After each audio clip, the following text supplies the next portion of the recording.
And let me just kick it off with something you mentioned in your book.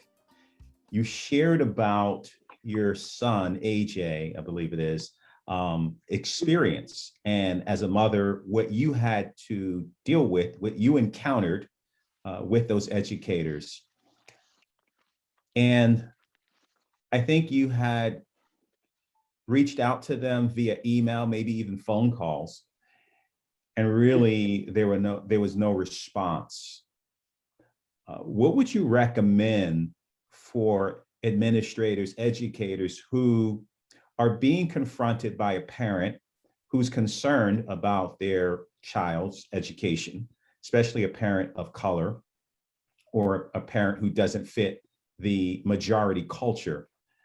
What recommendations would you give for educators who may just feel stuck? I don't know what's going on in their mind as to why they would not respond, but if they feel stuck, what would you recommend for them to do in a situation like that?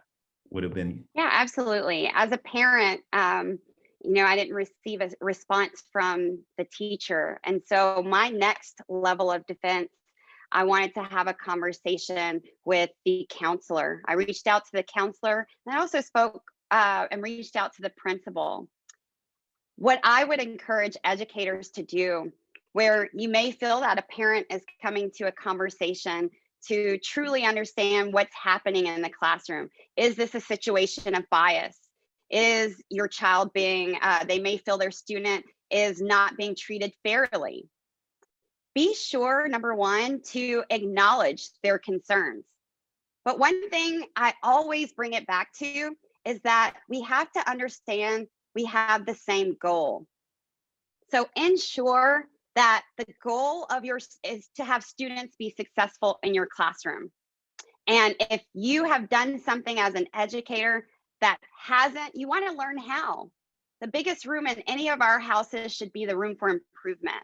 So always have a seat at the table with an open mind, an open heart, and remember that parents are advocating for the best interests of their students the best way that they know how and with the resources they have.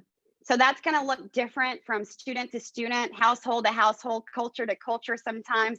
And so we have to be able, if we know it takes a village to raise our students. And so when we don't have our parents' voices, concerns heard, then that's another barrier our students face that contributes to the academic achievement gap, contributes to low expectations, or the students disengaging in class and school altogether because their parents now feel that level or that lack of apathy, right? Of them being involved.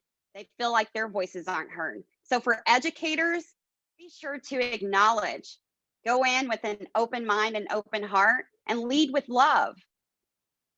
Remember that parents are the only advocates for their students. And so they're going to champion. And sometimes it's a little more passionate than other people or we might want, right?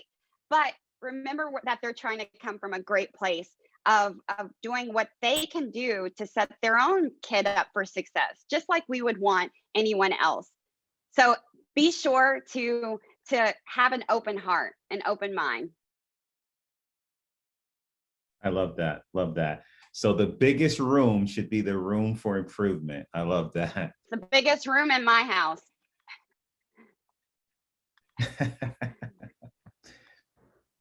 Any other questions, thoughts? I would like to thank Ms. Gray for her presentation. And I always, I'm an educator. And as I was listening to your presentation, I'm like, oh, our teacher candidates need to hear this. They need to hear this because oftentimes they don't realize, even when they make these mistakes, because they're unconscious, they need to be vulnerable and authentic in sharing that with the parent. Yes, I made a mistake. Oh, yes, I didn't see that. Oh, I didn't mean that. Parents respect when you are being so vulnerable and open with them when you do make a mistake. And that's something I learned as a teacher. And I see so often, many of our teachers are white females, and they are in school districts where the students don't look like them. So when they have situations where parents come in or they're dealing with students, oftentimes they take a deep, want to be offensive, and they don't want to admit that they made a mistake. And if they would just admit and move on, and like you said, share that you care and it was unintentional, and it's a learning phase for you, because many of our new teachers and some of our veteran teachers just won't admit. And then it piles up because parents and students see through that. Yeah. That's where distrust comes in. And you have these barriers. And so I said, oh, I would just love to have this presentation presented to our teacher candidates. And that's what I want. Do you go out into the schools and share this good news and this information with the teachers? Yes, ma'am. Yes, ma'am. It's all about beginning that conversation, especially with educators. They're in the trenches. It's been an unprecedented school year. They've adapted to so many changes. And many people have saw how we already knew, because we're in education, the role and everything that educators do. But now parents are realizing it as well, right?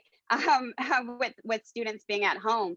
And so we want to be able to set all of our educators up for success and having these conversations. So we definitely speak with educators, whether that's administrators, starting at the top, just to make sure they understand what their teachers are dealing with in class and how they should also interact and behave.